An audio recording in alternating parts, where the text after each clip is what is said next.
여러분 안녕하세요. 오늘도 시작은 일단 재미나의 주식 투자로 해볼 건데요. 이게 뒤로 갈수록 내용이 너무 어려워서 제가 소화를 다 하고 읽는다는 느낌이 아니더라고요. 여러분한테 전달력이 있게 말씀을 해드리려면 좀 충분히 이해를 한 상태에서 읽어드려야 되는데 그게 어렵다 보니까 오늘 조금 급하게 급 마무리를 해보려고 합니다. 그래서 요거 짧게 읽어드리고 제가 최근에 새로 산 책 또 짧게 한번 소개시켜 드릴게요. 바로 재미나이 주식 투자 마무리 들어가 보도록 하겠습니다. 맨 마지막 장을 읽을 거예요. 흔들리는 멘탈을 잡아주세요. 하락장의 공포를 이기는 AI 코칭. 평화로운 오후 별 생각 없이 주식 앱을 켰는데 화면이 온통 파란색으로 뒤덮여 있다면 어떨까요? 심장이 덜컥 내려앉고 손바닥에 땀이 나기 시작합니다. 점심 메뉴를 고르던 즐거움은 사라지고 지금이라도 다 팔아야 하나? 아니야, 조금 더 기다려야 하나? 라는 생각에 일상생활이 불가능해집니다. 투자자라면 누구나 겪는 이 하락장의 공포는 단순히 개인의 의지력이 약해서 생기는 문제가 아닙니다. 우리 뇌가 손실을 마주했을 때 느끼는 본능적인 방어 기제죠. 마지막으로 재미나이를 통해 이 본능적인 공포를 다스리고 차가운 이성을 회복하는 AI 코칭 활용법을 전해드립니다. 왜 우리는 하락장에서 무너질까요? 심리학적으로 인간은 이익에서 얻는 기쁨보다 손실에서 느끼는 고통을 2배 이상 크게 느낍니다. 이걸 손실 회피 편향이라고 해요. 하락장이 시작되면 우리의 뇌는 주식 계좌를 자산이 아니라 생존을 위협하는 적으로 인식하기 시작하죠. 이때 멘탈이 흔들리는 대표적인 이유는 다음과 같습니다. 불확실성의 공포. 이 하락이 어디까지 이어질지 모른다라는 무지가 불안을 키웁니다. 군중심리. 남들이 다 판다는 뉴스나 커뮤니티의 비관론에 동조하게 됩니다. 근거의 망각. 주가가 떨어지면 내가 이 종목을 왜 샀는지, 즉 매수 이유는 온데간데 없고 오직 가격만 보게 됩니다. 이럴 때 필요한 것이 바로 객관적인 제3자의 시선입니다. 감정이 없는 AI는 당신이 공포에 질려 있을 때 숫자가 말하는 진실을 일깨워 줄 수 있습니다. 시야, 오늘 하루의 하락폭에 집착함. 이상적인 코칭, 과거 10년의 데이터와 장기 추세를 봄. 판단의 근거, 주위의 비관적인 뉴스나 공포심. 이상적인 코칭, 기업의 펀디멘털과 매크로 지표. 대응 방식, 충동적인 매도, 패닉셀링. 이상적인 코치, 원칙에 따른 보유 혹은 분할 매수. 목표, 제발 원금만 회복하자. 이상적인 코치, 저가 매수 기회인가 리스크 관리인가. 멘탈을 잡아주는 AI 코칭 프롬프트. 시장이 흔들려 잠이 오지 않는 밤, 제미나이에게 다음과 같이 말을 걸어보세요. 상황에 맞는 3가지 유형의 프롬프트를 준비했습니다. 공포를 데이터로 객관화하기. 지금 코스피 혹은 나스닥이 단기간에 10%나 하락해서 너무 불안해. 과거에도 이런 하락장이 있었는지, 보통 이런 하락장 이후 시장이 회복되는데 평균적으로 얼마나 걸리는지 통계적으로 알려줘. 지금 내가 느끼는 공포가 통계적으로 타당한지 객관적으로 분석해줘. 매수 근거 재점검하기. 내가 기록했던 종목 삼성전자 매매 일기를 읽어봐줘.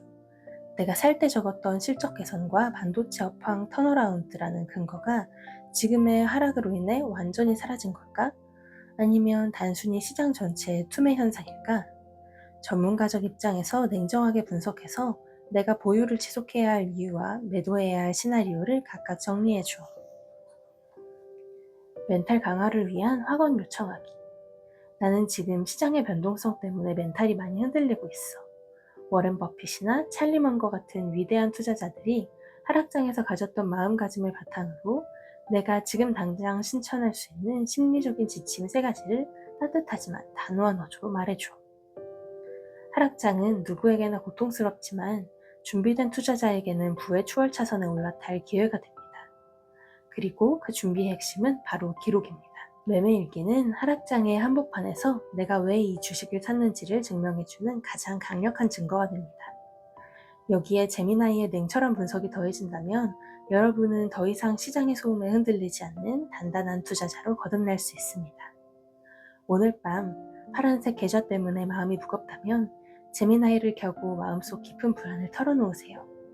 AI는 당신의 돈을 대신 벌어다 주지는 못해도 당신이 부자가 될 때까지 그 길을 포기하지 않도록 돕는 최고의 멘탈 파트너가 되어줄 것입니다.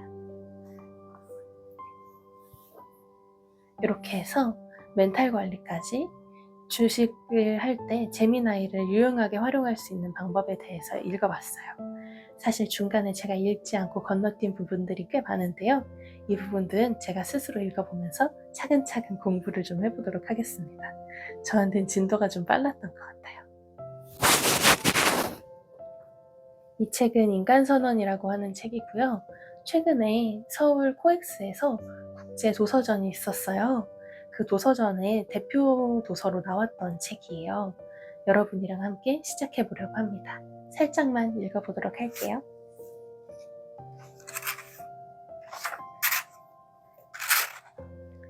들어가는 말, 인간선언. 지난 봄 런던에서 소설가 한강과 이야기를 하면서 그가 인공지능이 쓴 글에 거부감이 크다는 것을 알았다. 세계인의 심금을 울린 작품을 혼신의 힘을 다해 써서 노벨 문학상을 받은 그가 인공지능으로 쉽게 쓴 글들에 보일 수 있는 당연한 반응이라고 생각했다. 아이러니한 것은 그와 노벨상 시상식에 함께 서 있었던 사람들이 그가 별로 좋아하지 않는 인공지능 글쓰기에 토대를 놓은 사람들이었다는 것이다. 화학상을 받은 데미스 허사비스는 구글 딥마인드의 최고 경영자이고 존 점퍼는 그 회사의 연구원이다. 물리학상을 받은 제프리 힌터는 챗GPT와 제미나이로 대표되는 대규모 언어 모델의 기반 기술을 만들고 구글의 인공지능 연구를 10년간 진두에 지휘했다.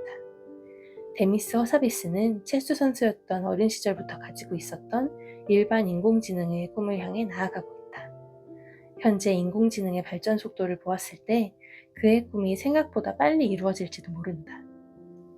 하지만 제프리 힌터는 구글에서 퇴사하고 인공지능의 위험을 널리 알리는 데 애를 쓰고 있다. 그가 보기에 현재 속도로 간다면 10년 뒤에는 인간이 인간보다 지능이 뛰어난 존재들과 함께 살아가야 하는 상황에 놓이는데 이에 대한 준비가 없다는 것이다. 우리보다 뛰어난 존재들과 살아본 적 없는데 우리가 그들을 통제할 수 있을까? 이것이 힌턴이 가지고 있는 근본적인 의문이다. 지금 인공지능의 발전 속도가 빠르고 하루하루 다른 이야기가 흘러나오기 때문에 인공지능에 대한 사람들의 감정이나 태도도 다양할 수밖에 없다. 하나의 반응은 1860년 영국 과학발전협회에서 옥스포드 주교 세뮤얼 월버포스가 토머스 헉슬리에게 했던 질문과 유사한 반응이다. 윌버포스는 이렇게 물었다. 당신이 원숭이 후손이라 주장하는데 그 혈통은 친가 쪽인가요? 외가 쪽인가요? 원숭이가 열등한 존재라는 생각을 담고 있는 질문이다. 다른 반응은 미국 반문화 운동의 초창기 상징이었던 마리오 사비오가 1964년 버클리 대학에서 했던 연설과 비슷한 반응이다. 그는 기계의 작동이 너무나 끔찍하고 우리를 병들게 해서 당신은 기어 위에, 바퀴 위에, 모든 장치 위에 당신의 몸을 던져야 합니다. 기계를 멈춰야 합니다. 라고 이야기했다. 기계를 경쟁자로 보고 그렇게 취급하는 시스템에 저항했다. 또 다른 반응은 테드 창의 소설 당신의 인생 이야기에서 우월한 지적 존재를 만난 루이스 뱅크스처럼 그들의 방법을 배우려고 하는 것일 수도 있다. 다른 극단에는 허버트 웰스가 우주전쟁에서 묘사했던 것과 같은 우월한 존재에 희생당할지도 모른다는 두려움이 있다. 인공지능과 함께 살 수밖에 없는 공간에서 다양한 반응이 뒤섞여 있는 시간에서 우리는 어떻게 길을 찾을 수 있을까? 2026년 서울국제도서전이 던지는 인간선언은 인간인 우리가 우리의 길을 찾기 위해 던지는 질문이다. 일찍이 동물행동학자 콜라트 로렌츠는 아기들이 방긋방긋 웃으며 귀여움을 무기로 엄마 아빠의 헌신을 이끌어낸다고 했다. 제프리 힌턴이 보기에 이것이 인간이 알고 있는 우월한 존재를 통제하는 유일한 방법이다. 아직 우리에겐 우리보다 지적으로 그리고 육체적으로 우월한 존재를 부리면서 살 수 있는 뾰족한 방법이 없다. 그 방법을 우리가 만들어낼 것이라 믿어본다. 전쟁의 참화에 시달리는 세상에 살다 보니 그 믿음은 한없이 작아진다. 하지만 길을 찾지 못하면 우리는 멸종의 위험에 처할 터. 우리는 모든 것을 불에 넣어 인간이 쓸 수 있게 만드는 두드리가 되어야만 한다. 서울국제도서관 대표 주희루.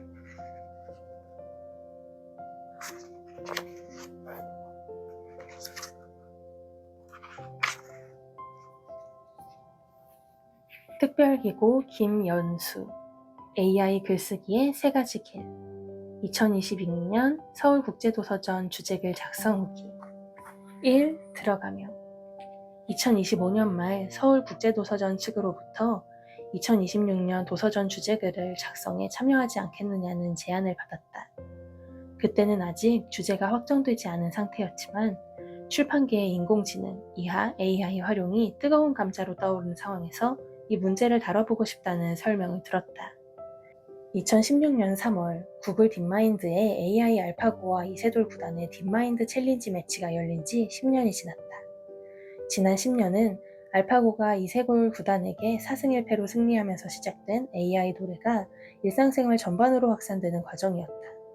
그리고 이제는 인간의 지능을 뛰어넘는 인공 일반지능이나 인공 초지능을 넘어 인공의식까지도 거론되고 있는 실정이다.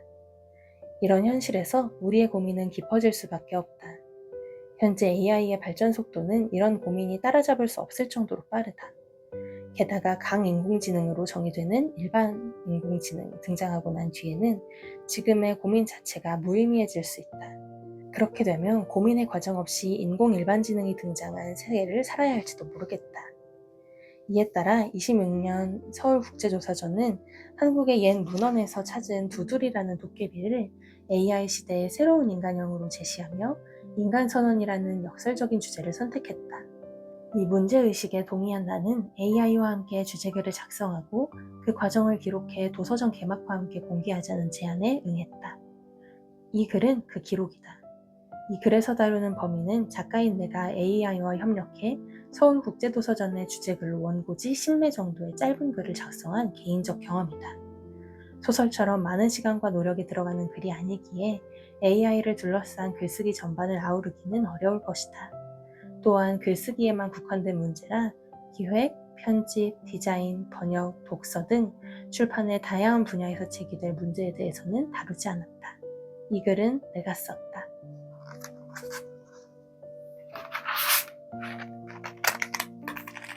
이 글도 AI와 관련된 부분이 있기 때문에 연결점이 있다고 생각해서 준비를 해봤어요. 오늘은 어떻게 들으셨을까요? 분량이 조금 짧죠? 다음번 책은 어떤 분이 추리소설을 추천을 해주셔서 추리소설을 한 권 골라서 들고 와볼까 고민을 하고 있어요. 여러분들과 같이 쫄깃쫄깃한 서스펜스 즐겨보면 너무 재밌을 것 같아요.